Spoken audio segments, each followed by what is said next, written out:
So here I've got a picture of a lupin and a little bumblebee, and the reason I've chosen this lupin is I love the negative space in between all these sections, and they're really nice to draw if you want to just kind of free up your style a little bit. So when I'm drawing it, I tend to get the main shape in first, and then really just keep one eye a little bit on the photograph and then the other eye on the paper. And I'm drawing the outline first, and what I'm doing is I'm just looking at the outside shapes really to help me get some of the inside shapes. So I'm going to be looking at all this kind of shape, and I'm just drawing very loose and very free. I'm not really that concerned to get accuracy, or be a lot of accuracy anyway with this. You'll see when I do the paint that it's going to go in very loose and very free. And again, I'm just looking at the negative space to help me get the other spaces in.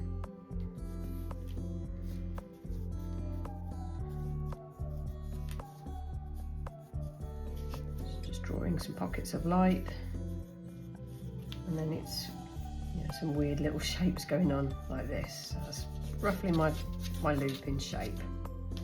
And I've got this little bumblebee here. Now with the bumblebee, I'd really recommend you trace or grid them, because however easy they look to draw, they're really quite tricky.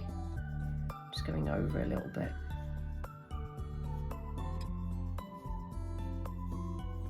Okay, right, we're going to mix up some colours next. So in here we're going to look at mixing up some of the lupin colours. So I'm going to go for an ultramarine blue and a magenta. And I'm also going to go for mixing up some yellows and greens, and I just need to pop a bit more yellow in here. Now it's always a good idea just to mix up your colours first, because you're not going to have time to do an awful lot of that once you start applying your paint. So I'm just going to mix up some greens, so yellow and blue. If you want a fresher green than that, use cyan as opposed to ultramarine. And maybe do a slightly darker one, so more blue.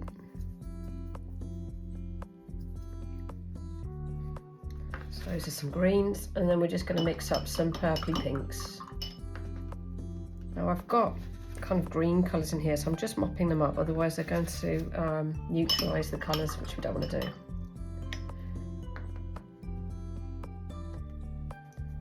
So get some blue, some magenta, some more blue,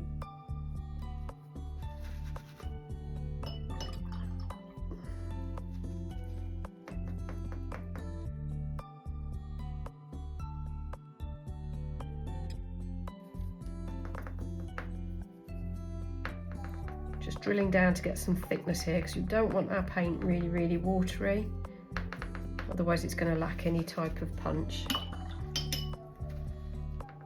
So I'm kind of dabbing in here to get it thick. So I'm just making up a range of colours here.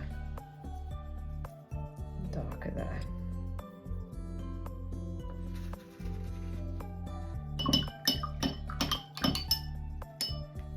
Okay, right, so I've got some colours. No, doubtless I'll end up going into the palette again and mixing as I go. So what I'm going to do is start with the light colours first.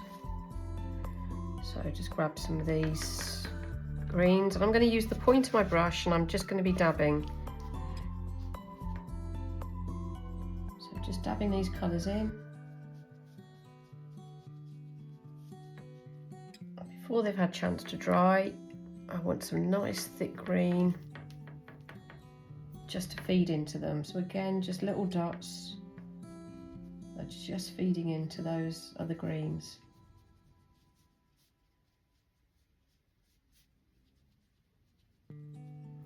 And then you can see it changes colour into blue. So let's just grab a little bit of blue. And you really want to work quite fast here just to get colours to mix. Get a bit of purple because I've just noticed a little bit of purple. Also alter your consistency so you have different shades going in, different tones.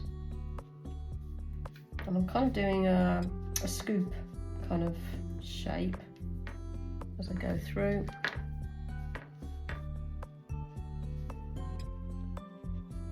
These little scoops.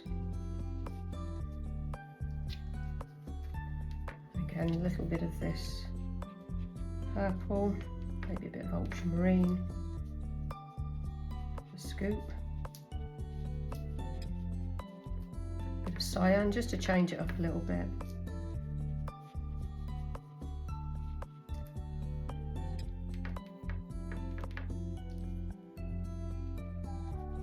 Again, I've just spotted a little bit of magenta in there, so just pop that in as well.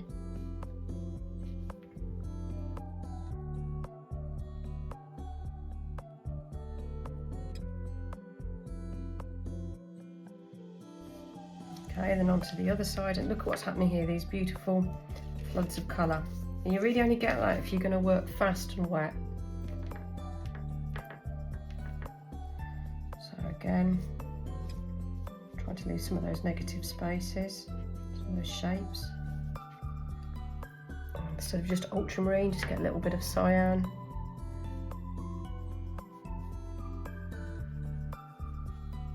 And a little bit of ultramarine, maybe some of that pink, magenta. So that leaves you with what to do with the branch. So what I tend to do is just mix up a whole combination of these colours just to make some kind of grubby neutral colour. And just come through very lightly, lost and found line. Perhaps not as thick as the actual one on the photograph, because it's a bit heavy going otherwise.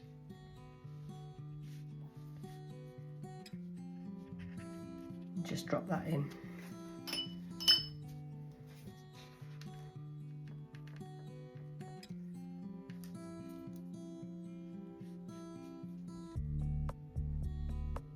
A few more little connections.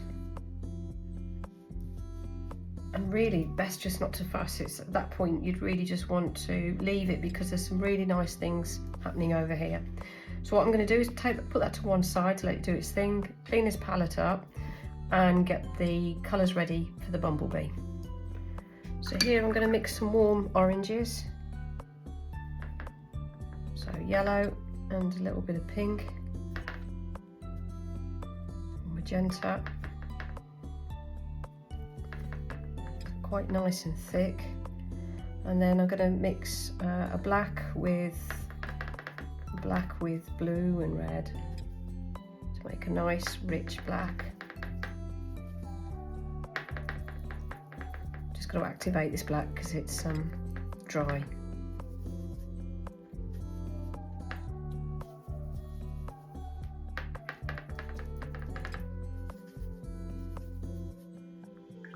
And then we're just going to make some kind of grubby neutral grey colour. So a bit of blue and a bit of black. This is going to be for the bottom.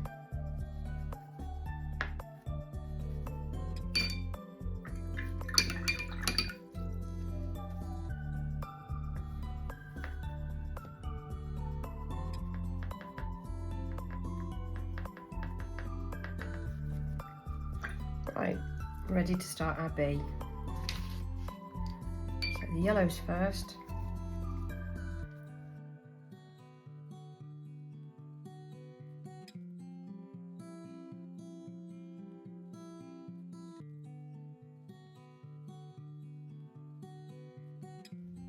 Now before the yellows have had a chance to dry, get some thick orange in there, so that it kind of fuzzes into the yellow. If it fuzzes too much like that has, you can always pull it back. This is what I mean, you can just kind of sucker it up with a dryish brush, that's it. Just dab it in. Okay, and then we can't do much there now, we've just got to let that kind of dry a little bit. Can do the bum. a little bit of blue here. A bit of water. And then we can start getting the blacks in, but when you look at this photograph, it's actually dark blue. Parts of it are anyway. Now I'm just dodging that bit of yellow because it's not dried yet.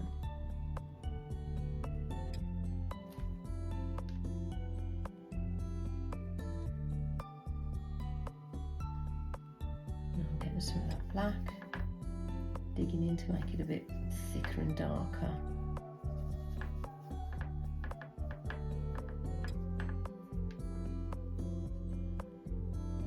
Just tentatively dropping some darks in.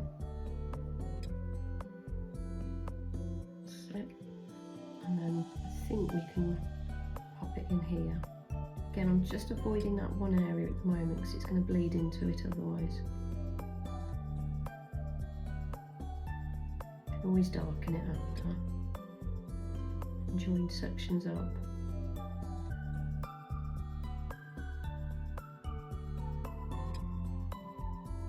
I'm just going to do a little line here and then get some cleanish water. It's not brilliantly clean, but get some water there. Just do a little bit of water here and then just kind of encourage it over just to get the wing in.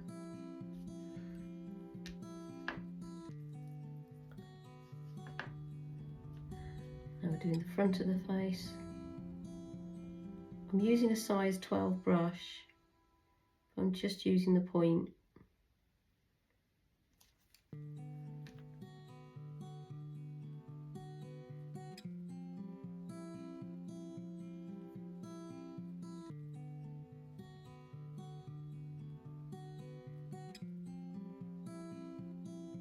Just doing his feet. And then his antenna, and do a kind of like a wiggly, tiny little lost and found wiggly line there, his antenna, and his leg here. So they're really delicate.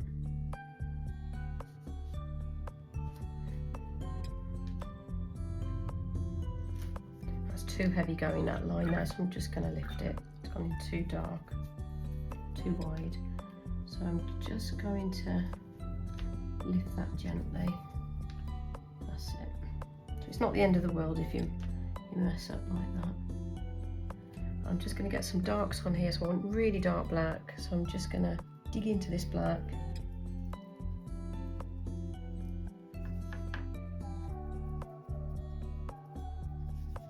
Quite often get asked if it's okay to use paints that have gone hard, and it's absolutely fine. You'd be throwing them away otherwise all the time.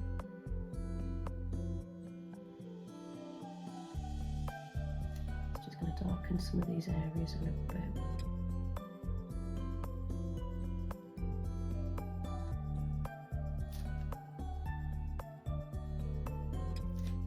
Right, little bumblebee.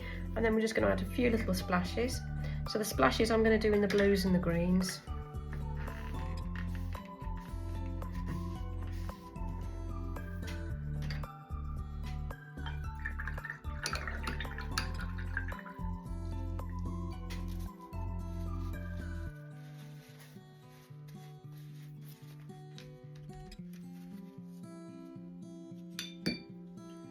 Change my water. I'm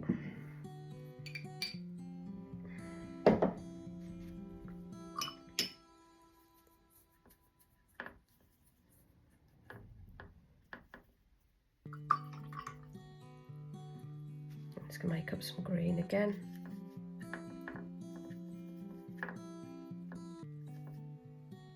I'm going to add to that, I think. Right, so splashes. You want to get a lot of, actually that's probably not the right blue, I'm going to make that again actually. Make it a purer ultramarine and a little bit of magenta, it's better. Just grab a whole load, water, dollop, maybe some over here as well, back of the finger. And then some green ones. It's always a bit nerve-wracking, so just make sure you've got some water and a tissue next to you in case you need to mop any of these up, in case they land on your bee.